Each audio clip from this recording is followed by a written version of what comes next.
Hi, I'm Marc Cunningham with Grace Property Management. We've been doing property management since 1978, 40 years. Now, over 40 years, we've made a lot of mistakes.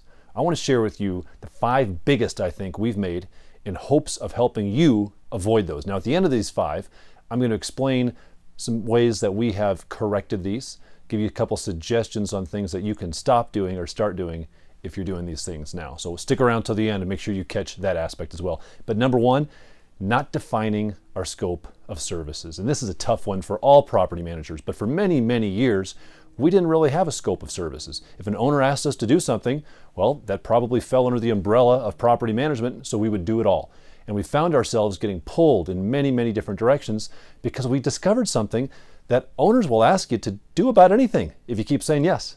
So we finally realized we've got to redefine our scope of services. We can't be all things to all people. We have to define what property management is and what property management isn't. Because if you do this, if you do not define your scope of services, you're going to be spending a lot of time doing a lot of things that you really shouldn't be doing. And number 2, not being selective with our clients. I remember one time where we drove out to the airport because a client called us and asked us if we would drive out there, meet him, and do a little presentation on our services because he was only in town for a few hours. So we drove across town, drove to Denver International Airport, did a presentation for the guy. He got on his plane and left. We never heard from him again.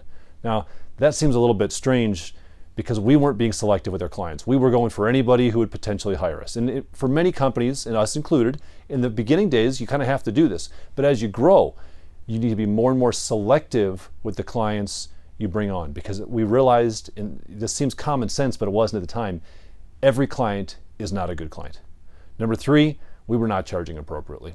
Many years ago, the only thing we charged for was a management fee. We had a management fee, and everything else we did fell underneath the umbrella of property management services, which were covered by that management fee. Now, we realized after a while that was not a long-term plan for success. So we started defining our services. We started charging appropriately for what we're worth. Because if you break it down, based upon the liability we have as property managers, based upon the amount of effort and work we put into managing properties, I can guarantee you're underpaid. So you need to ensure that you're charging properly for everything that you're doing. That is what's going to guarantee a long-term track record of success for your company. Number 4, lack of work-life balance.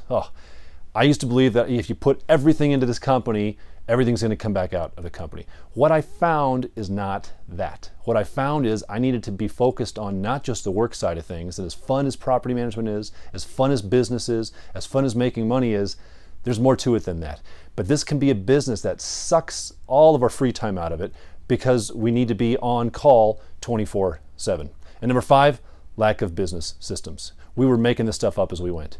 And we kept finding ourselves repeating the same errors we made before and thinking to ourselves, we should have remembered. We already encountered this. Why didn't we document this process? We had no system in place. It was all in our heads. We were doing everything from our heads. We were all working together that way. Now, these things won't necessarily kill your business on the front end, but they make it very, very hard to succeed. So let me go back through these and just give you a couple suggestions or pointers of things we did to correct these things for us internally. So number 1, not defining the scope of our services. Well, what we did is we put a clause in our management agreement that specifically outlined what property management services entailed and what it did not entail. And then we have another couple sentences in there that say, if we do things that are outside the scope of these services, here's the cost for those types of services involved. So we don't like saying no. If an owner called us today and said, hey, would you mind picking me up a cat on the way home? Because I love cats, I'd like to buy a new cat. Would you pick me up a cat? We'd probably do it. Now, there'd be a cost associated with that, and a pretty big cost because I frankly don't like cats, but I'd still go pick up the cat. But I'm going to charge them for the scope of services. So things like pulling trash cans in the garage, things like getting down in crawl spaces and looking for leaky faucets, things like sitting at properties for hours on end waiting for the utility company to come, that's fine. You should still do those things, but define your scope of services to ensure that you are being compensated for that. Now, if you want to see how we did that, one of the options that we have that you can purchase is our top property management agreements. We've got our actual management agreement in there, which will have that defined scope of services. If you're interested in that, take a look at our products tab. Number 2, not being selective with our clients. as I said, we learned pretty quickly that we need to be more and more selective. We interview our clients more than they're interviewing us because we know a bad client will only lead to frustration for them and headaches for us. Go back, take a look at our video number 2, which is entitled Questions to Ask a Prospect. And in that video, we walk through some of those interview questions that we ask prospective owners to ensure that we're a good fit, because it's got to be a good fit. If it's not going to be a good fit, we don't want to work with them. Remember, not every client is a good client. So go into those new owner-client meetings skeptical to whether or not they're going to be a good fit for you. Number 3, not charging appropriately. We've turned that around. We're fairly profitable at this point in time because we realized ancillary business services solve this problem. If you want more information on that, we've got a couple videos on other things that you can be doing from a product standpoint to search through this page. Otherwise, again, go to the product page. We've got a whole teaching on ancillary business services, things to put in place. We go through, I think, 21 different ancillary services that are income streams to your business. It's not just fee-based stuff. It's providing more services to your client. It's a win for your client. It's a win for your tenants, and certainly a win for you as the PM company. Now, lack of work-life balance, that's hard to address in a few seconds here, but I'll tell you this. The day you realize that you need to take care of yourself first and foremost, because you being strong, being sharp, being present, that's the best thing for your company. So sometimes the best thing you can do is leave at 4 o'clock or earlier, go for a walk, get out of the office, turn the lights off, turn your brain off of the work type of things, because what that's going to do is it's going to refresh you as a person, as an individual, as a leader, as a property manager, so that when you come back to the business, you come in with a new vitality, a new energy. And that's just one small thing that I think can improve the balance. But don't over-focus on the business, because it actually hurts your business if you do.